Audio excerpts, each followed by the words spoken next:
A few years ago, I was pretty bad at Call of Duty, and I got slammed a lot, which was not fun after coming home from a long day of work.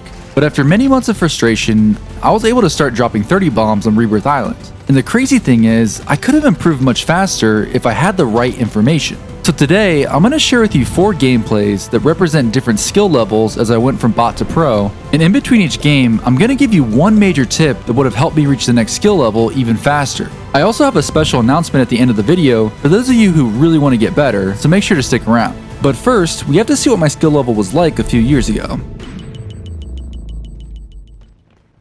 Okay, so for this first gameplay, one thing that you should notice pretty early on is that my aim is not great. I tend to panic quite a bit when I'm in a 1v1 gunfight, and what you should also notice is that most of the kills that I get in this game are from shooting people in the back. One of the things that I struggled a lot with early on was finding consistency for my aim.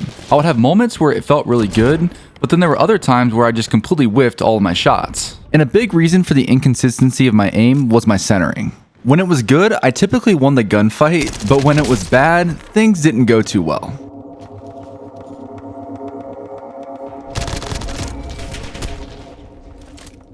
And the basic idea behind centering is that you want to place your crosshair where you expect an enemy's chest or head level to be before you get into a gunfight. And the reason why this is so important is because it reduces the total time to kill, because you don't have to move your crosshair very far to get on target. It oftentimes also increases your overall accuracy because you don't have to make any large crosshair movements, which are typically more difficult than smaller ones.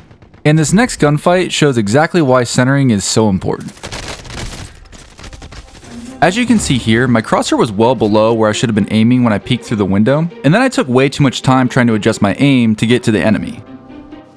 When I realized that my centering was off, I should have just disengaged from that gunfight and tried to take a different angle. So now I'm in the tough spot where I have to try to regain, and all I have is a starter pistol. But as luck would have it, I'm about to find the most broken gun in the game at this point, which gives me a little bit of a fighting chance.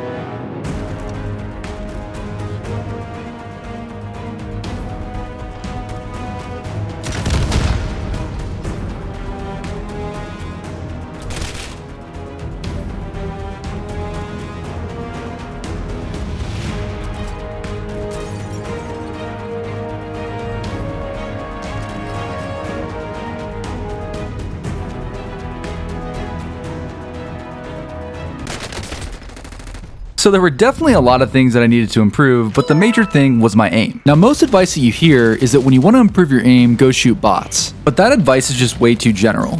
Let's think about athletes for a second. If I'm a basketball player and I want to improve my shot, I don't just go and randomly shoot around. I might practice my 3-pointers, I might practice my foul shot, or I might practice my layups. In other words, I practice individual skills that I want to improve. And just like an athlete, that's how you should be practicing Call of Duty. And there's 3 major parts to this. Now, the first I already mentioned, which is that you need to isolate individual skills. For instance, if I want to practice my long-range aim, I don't go shoot bots on shipment. Instead, I go into a multiplayer map called Wasteland, and I stand on this yellow car. And this now allows me to shoot bots over 60 meters away and practice gunfight distances that I'll need in Warzone. And the second part to training like an athlete is to practice at the edge of your comfort zone. What this means is I want my practice to feel difficult, but not so difficult that I can't do it. For example, shooting bots with aim assist is now too easy for me at this point, so I normally practice with aim assist turned off. But another way you can change the difficulty would be to start shooting bots at a closer distance, and then slowly work your way back until you can hit them at a longer distance. And then the third part to all of this is that you want to set goals. Most people think about practice in terms of time, but that's not effective because there's something called efficiency. Think about it like this. Say you and your friend are taking a class, and you guys have the exact same homework. Well, it probably takes both of you different amounts of time to complete it, even though it's the exact same amount of work. That's efficiency. So instead of thinking about practice time, give yourself a goal. Maybe it's to shoot 100 long-range bots every day, or maybe it's just 50 bots. What's important is that you just pick a goal because that'll help you stay focused and energized during your practice. But now let's move on to gameplay number 2. And practicing like an athlete is exactly what I did to get to this skill level. Okay, so for this gameplay, there's 2 things that I really want you to pay attention to. The first is how much my aim and my movement have improved from the previous gameplay. What you'll see is that I'm now able to win the majority of my one-on-one gunfights, and I'm not just getting kills by shooting people in the back. But the second thing that I want you to notice is how passive I'm playing. Even though my mechanics have improved immensely from all the practice drills that I was doing, I was still a little bit afraid to push teams and individual players. Like in this gunfight here, I had this enemy weak, and I also had information on the minimap that it was just one player, but it took me a really long time to push him.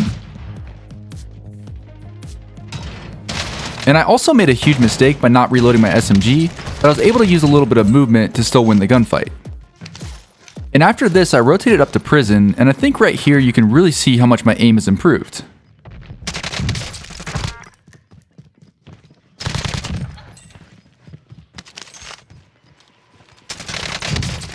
Now, somehow I didn't see that second guy dropping in, but I get into a nice 1v1 right here, which I probably would have lost a few months ago. So my goal at this time was to get high kill games, and a strategy to do that is to play near the edge of the zone and try to hold players or engage players who are trying to rotate in. I wouldn't say that this is the best strategy for Rebirth Island because the map is pretty small and a lot of teams tend to rotate into zone very early, but if you don't have any UAVs or any information on your minimap, this is a way that you can sometimes find people. But that being said, you do have to be very careful because the further out that you play from the edge of zone, the more at risk you put yourself to being held from zone yourself. Basically, you might run into an enemy that's doing the exact same thing as you. And you'll see here in a second just how difficult it is to make it in the zone when you're being held and you're not using smokes as your tactical.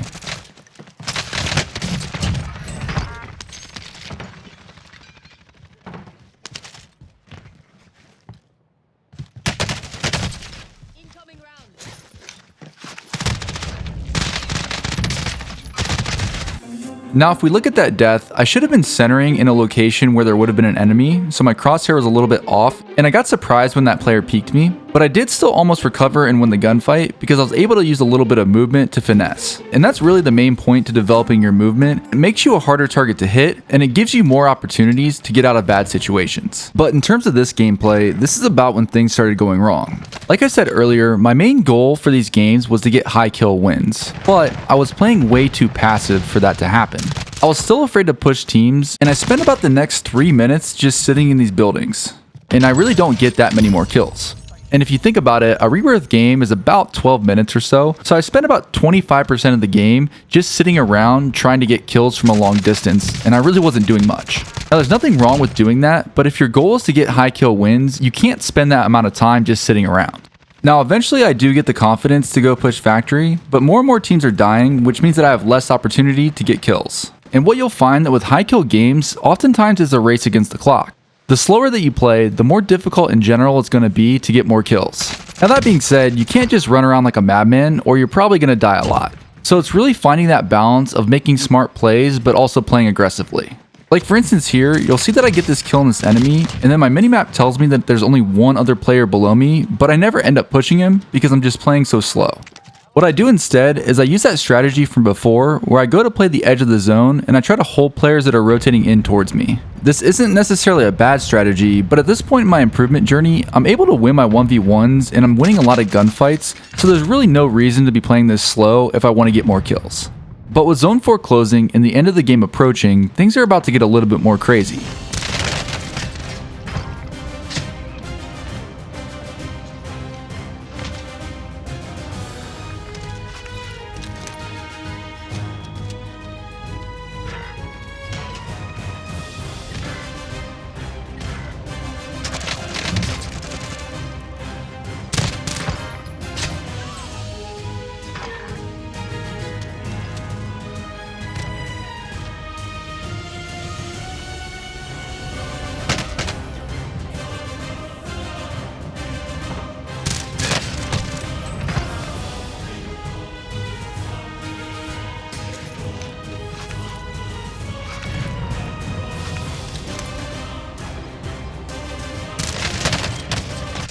Okay, so aside from not anticipating that last enemy, the biggest takeaway from this game is that I needed to build my confidence pushing gunfights. Learning to think fast under pressure is a skill, and the fastest way to learn to do that is to force yourself to push other players. But most people make the mistake of trying to win gunfights way outside of their skill level. If you're new to playing aggressively, you're probably not going to win many 1v4 fights, and trying to do that will just discourage you. You need to take baby steps. So what I recommend is doing this. First, load into solos and play Battle Royale instead of Resurgence. The lobby size is much bigger, which means that skill-based matchmaking is looser and there's a wider skill gap between the players. And if you look at the map, you want to think of it in terms of zones. The sweatiest players are going to hot drop into Old Town, into the bunkers, and into the new Superstore. And then the lower skill players are going to land furthest away from the plane. So if you're just starting out, you want to land near these lower skill players, and then you can practice pushing them by grabbing bounties and getting UAVs from the buy stations. And then once you're consistently winning these gunfights, you can start dropping into hotter areas of the map to then practice against fighting higher skill players. And then once you're consistently winning those, you upgrade to duos. And the same thing applies. Land far away from the plane at first, and then once you're having success, you can try landing at a hotter location. And then from there you can move on to trios and quads and so forth. Now you might be asking, why don't you recommend playing Resurgence? You get more lives and you can get into more gunfights. Well, even though that's true, the map is way smaller and you're more likely to get third-partied. In Battle Royale, you can take your time during the gunfights as you're learning and figuring things out without having to worry about some team coming out of nowhere. Now that being said, I do think that Resurgence is great for practicing your gunfights, but I at least recommend that you get to the point where you can consistently win your 1v1s and your 1v2s on the big map, and then I think it's a good idea to start grinding Resurgence. The main tip here is that you want to forget about winning and practice pushing teams, but you want to take it in baby steps so that you don't overwhelm yourself and make it so difficult that it's impossible to do. And what you should notice in this next game is how much more confidence I'm playing with. I'm not afraid to push into highly contested areas and get into the mix between a lot of enemy players, even if that means that I might die sometimes. Because I know that to consistently get high kill games, I have to put myself in plenty of situations where I can actually get kills.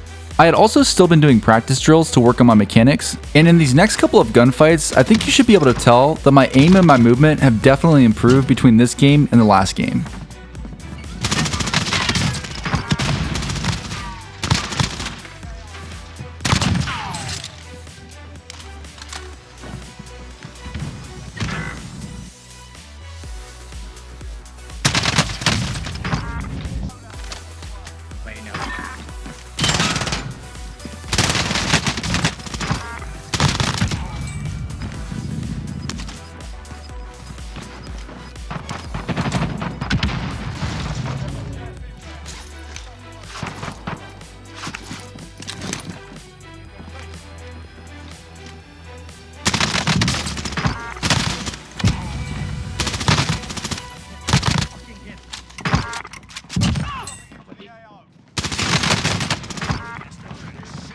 Now, one of the reasons why I love this gameplay so much is that I'm playing so well that my teammates start to think that something is up. Yeah, bro, we got 13. You doing a thing?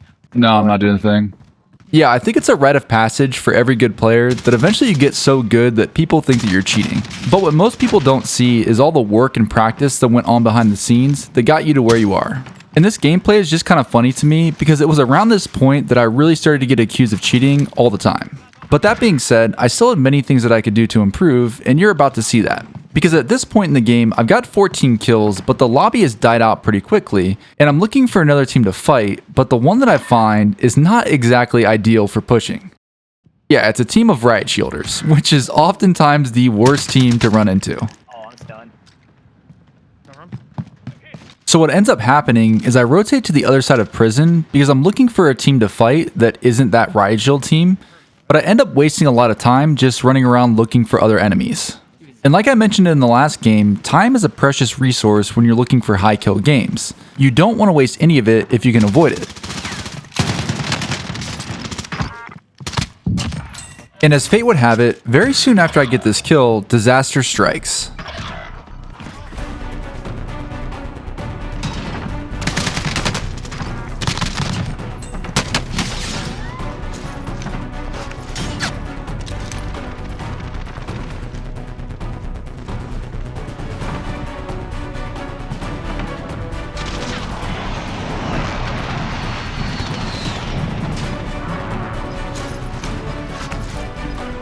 That was almost really bad because I was the last alive and that could have been the end of our game.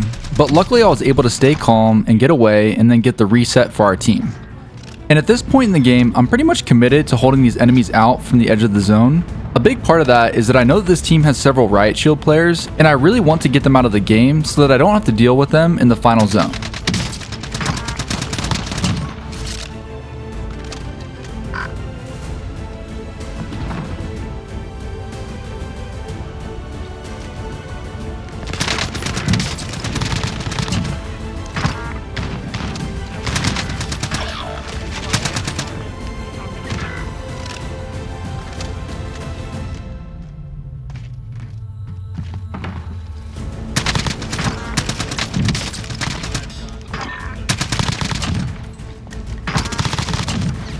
And with those couple of kills, I've got the riot shield guys out of the game, I've secured the 20 bomb, and all that's left is to close out the game.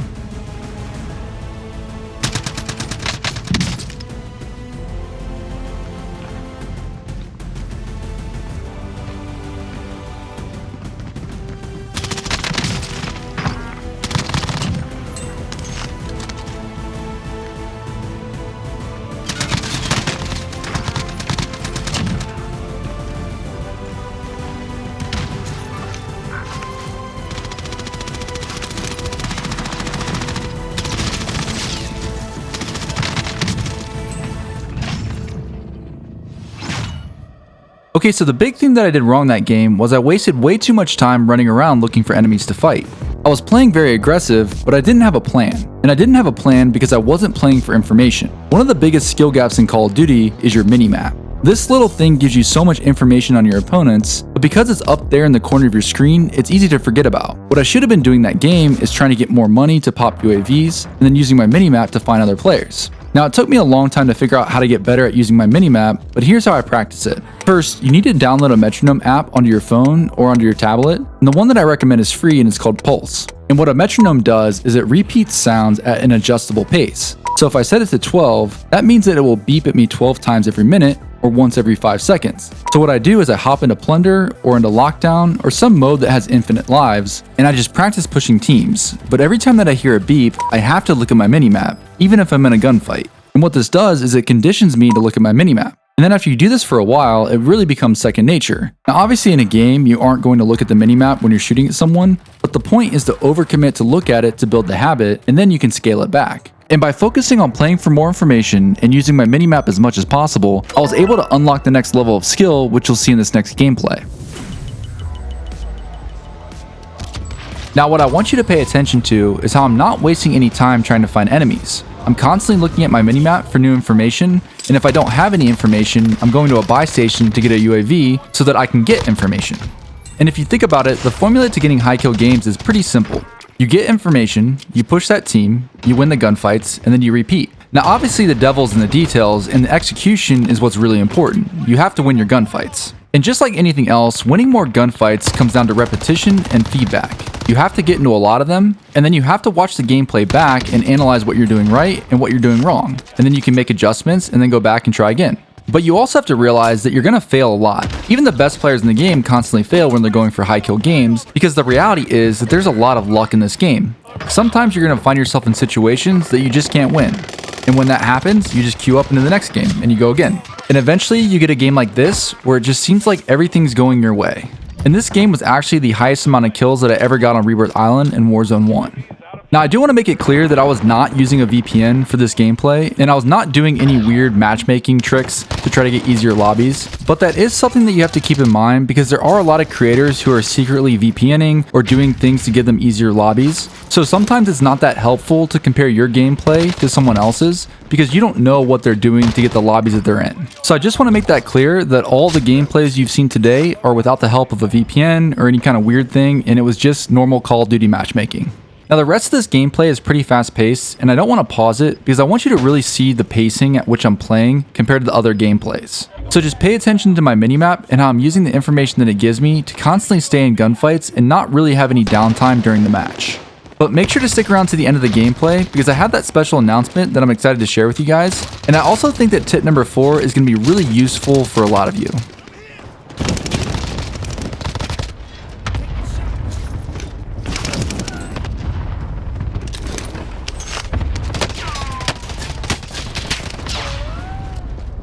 So even though I don't have full plates, I'm still going to push this guy because it sounds like he just has a pistol.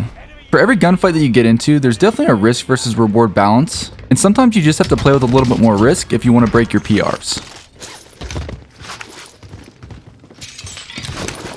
Now unfortunately I don't have enough money for a UAV at this point, but luckily I spot some guy and I trap him behind this piece of cover.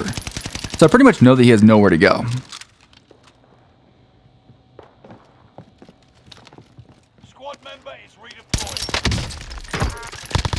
And then once you get that full kill, you always want to check that mini-map because you're going to get a ton of information on that guy's teammates. And that information allows me to confidently push forward.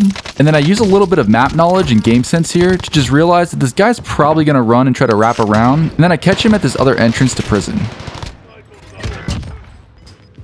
Now I think my plan here is to work back to the buy station to grab a UAV, but I end up spotting some more players, and I also see that there's a team on top of prison. That team at the top of prison is going to make it hard for me to wrap back to Grandma's house, so I decided to get up top to go fight them.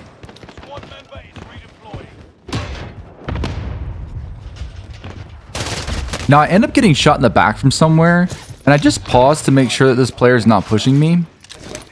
And then I make the calculated decision to just continue up top, because I know that there's more likelihood that I'm going to find more players and more kills up top, versus wasting a lot of time just trying to find and fight this one player down below.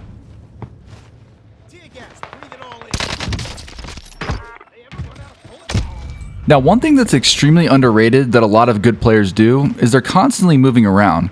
Watch how I engage this team right here, and then I very quickly take a different angle.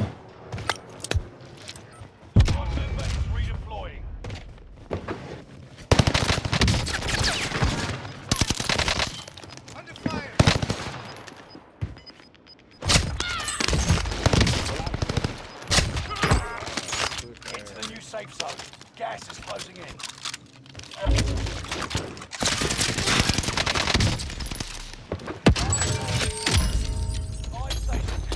Now this player throws a nice frag grenade to stop me from pushing him, so I have to go back and heal up. But watch how even though I'm in the middle of this gunfight, I'm still looking up at the tower and looking up at the sky to identify different threats or more enemy players. An important skill in this game to have is to have good divided attention, which is your ability to pay attention to more than one task at a time. Even when you're in the middle of a gunfight, you have to be aware of what's going on around you and make your decisions based off of all the information that you have. Now what's interesting about this game is I pop this UAV and see a ton of players over in factory, and I instantly push down to go fight them. If you remember back to gameplay number 2, in this situation there's no chance I would have pushed into this building.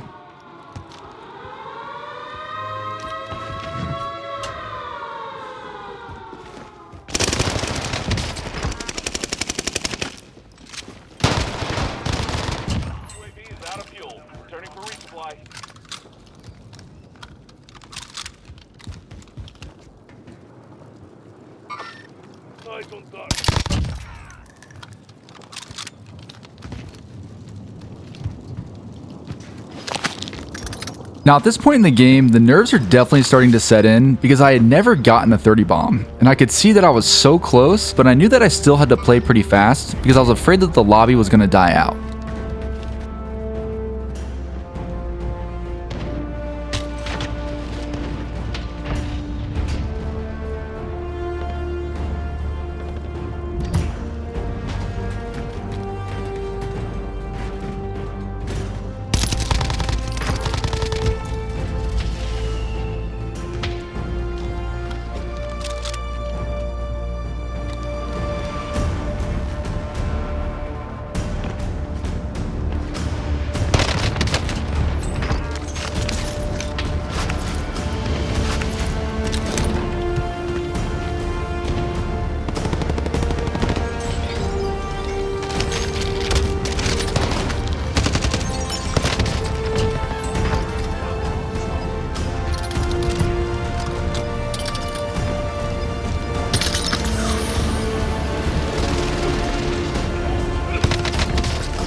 Okay, so tip number 4 took me a long time to figure out. Even though I was extremely dedicated to improving, you can see that it took me over a year to get my first 30 bomb. And that's because big changes are typically the result of many small actions. I didn't get better overnight.